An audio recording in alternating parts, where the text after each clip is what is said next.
días. Andrés Manuel López Obrador, presidente electo de México, amigas y amigos. Nuestra presencia en el sitio en donde se ejecutó a mansalva al presidente Francisco I. Madero y a su amigo el vicepresidente Pino Suárez, aquella gélida noche del 22 de febrero de 1913, fue la culminación de lo que se llama la decena trágica, que es una de las páginas más ignominiosas de la historia de la patria.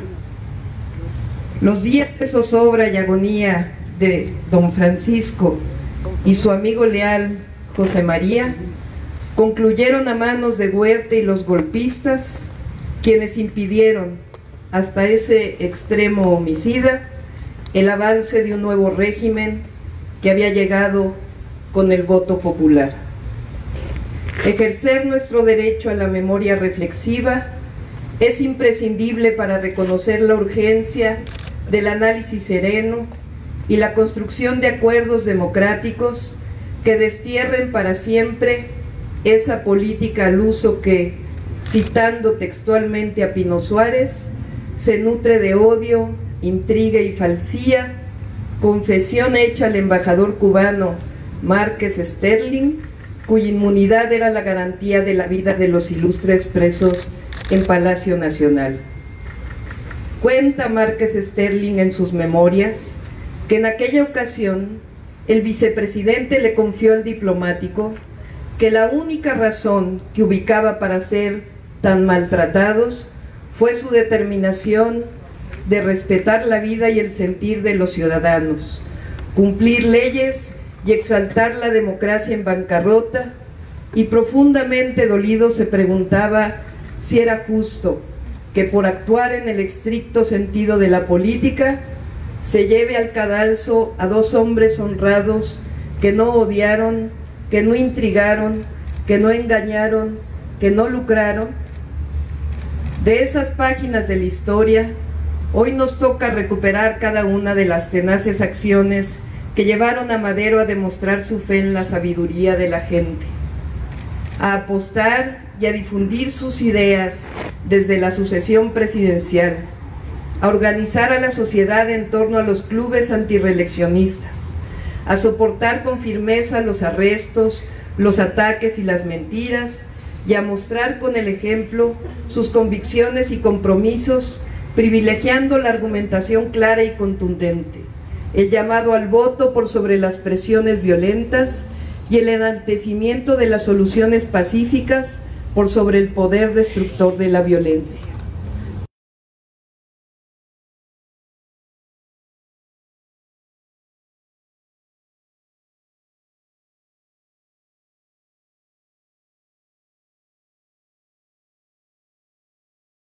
Pues todos estos fueron los ideales que animaron al pueblo a otorgar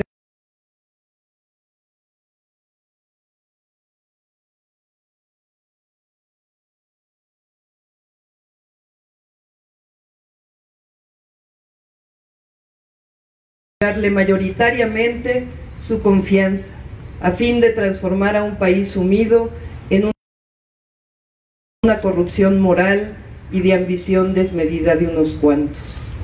Madero y Pino Suárez no solo comprometieron sus aficiones, no solo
Eran aliviadas por la unidad familiar que en torno a ellos se centró a lo largo de los difíciles momentos que les tocó vivir.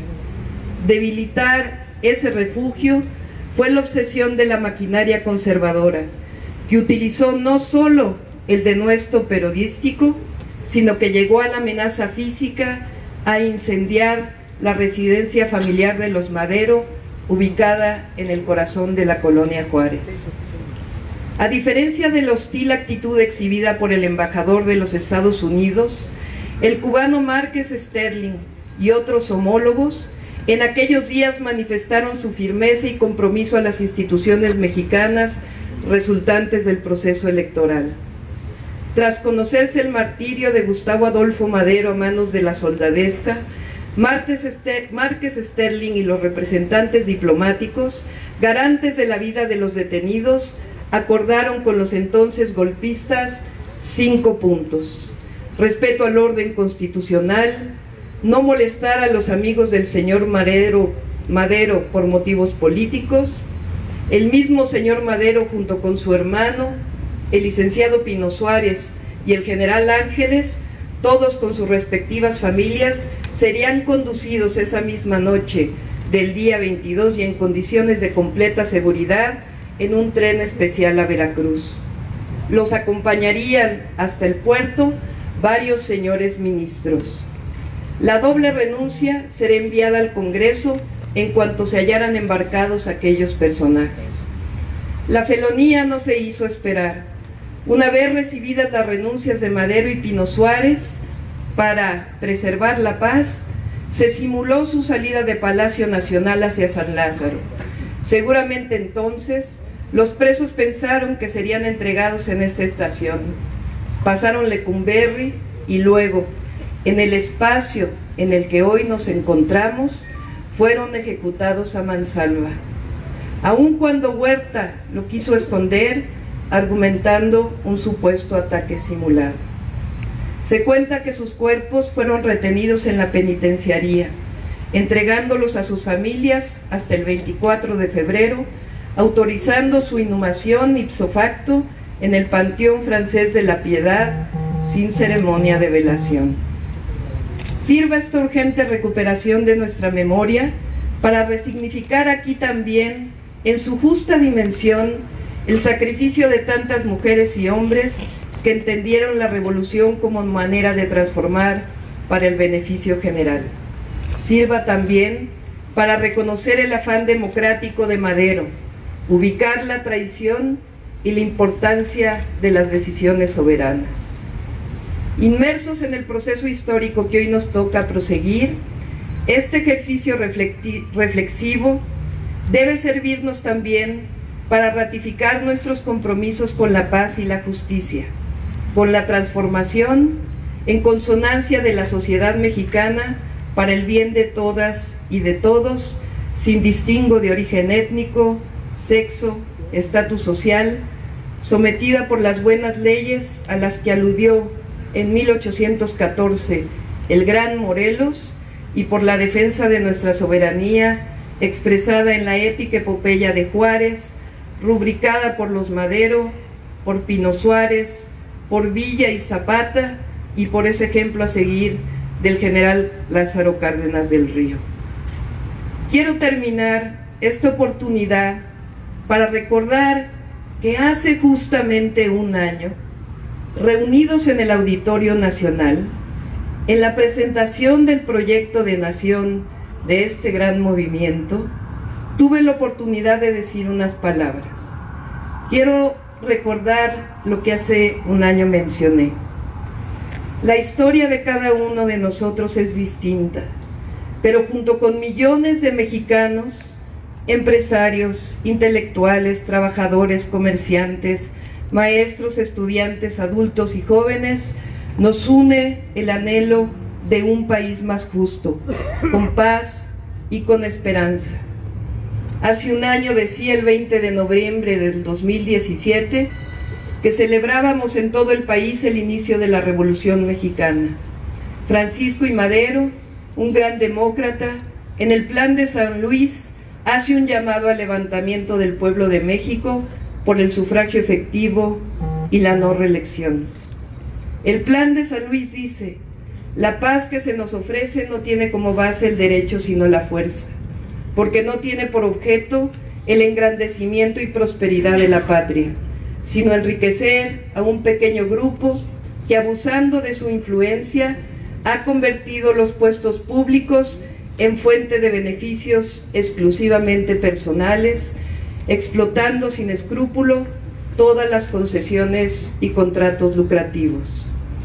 Decía hace un año que parecía mentira que vivíamos situaciones similares.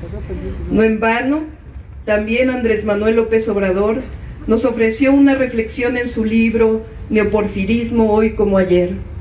La gran diferencia es que hace un año y hoy nuestro movimiento llamaba a la transformación pacífica y por la vía electoral de este régimen de corrupción.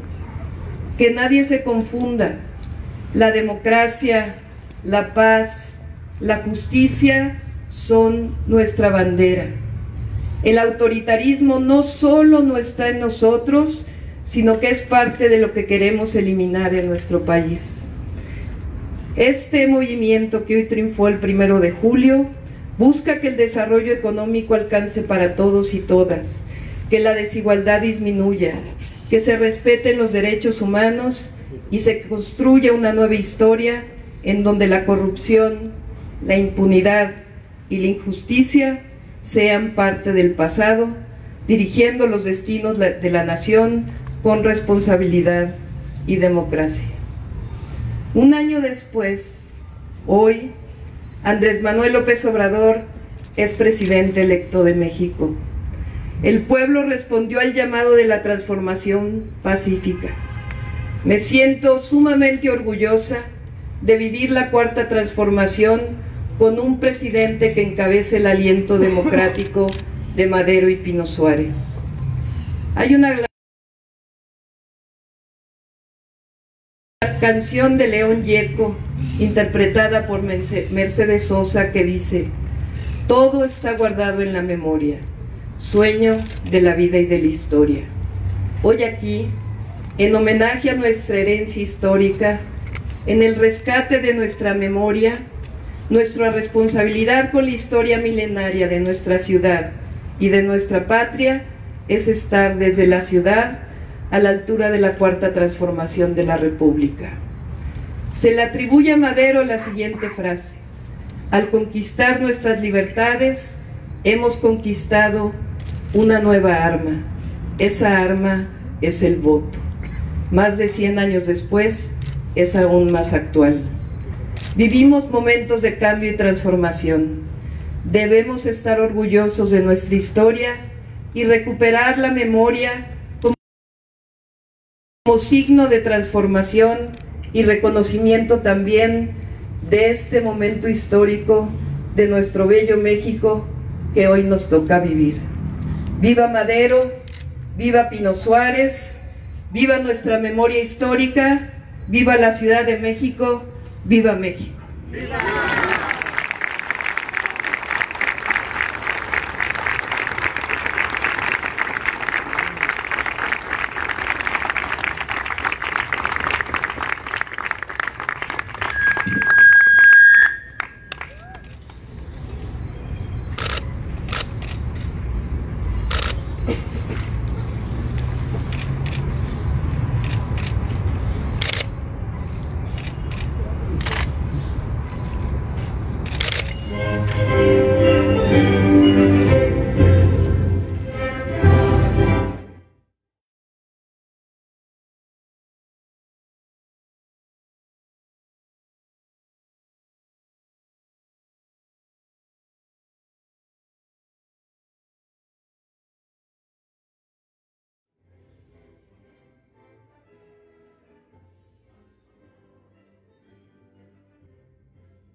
Gracias.